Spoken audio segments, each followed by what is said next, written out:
अवहेलित और प्रतिकृत न्याय्य अणआर्थिक दाबी कार्यबंद आंदोलन करिसेंती चांदबाली सर्कल थिबा समस्त राजस्व निरीक्षक। राज्य सरकार विभिन्न लोकाभिमुखी और उन्नयनमूलक योजना तृणमूल स्तर में सफल रूपायन और प्रति जनसाधारण निकट में निर्दिष्ट समय सीमार सेवा जगाइवा अहरह करुला बेले वैमातृक मनोभाव सरकार शुणु नथिबा अभियोग करिसेंती।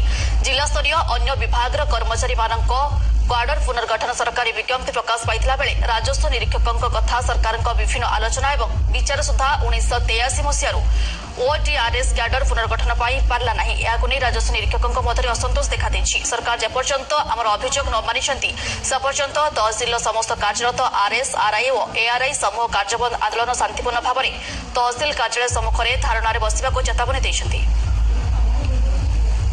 कि आमर ग्रेड 4 स्टाफ गोटे आरआई ऑफिस रे नाही जहाँफल कि आमर गोटे आरआई ऑफिस खोलिया पाखु आरंभ करके 24 घंटा ड्यूटी कर लोक सेवार जहाँफल कि लोक कम विलम्ब होसी जिनस को लेकिन सरकार कौन टाइम लाइन भितर कम कम्प्लीट करने कि ग्रेड 4 स्टाफ निहाती आवश्यक होची। जो आमर रही मूल कैडर स्ट्रक्चर जो रही राजस्व निरीक्षक आमर राजस्व परिदर्शक आउ सहकारी राजस्व निरीक्षक जो रही कैडर स्ट्रक्चरटा से निहाती संशोधन आवश्यकता रोचे। पुरी तालबणिया थाना अंतर्गत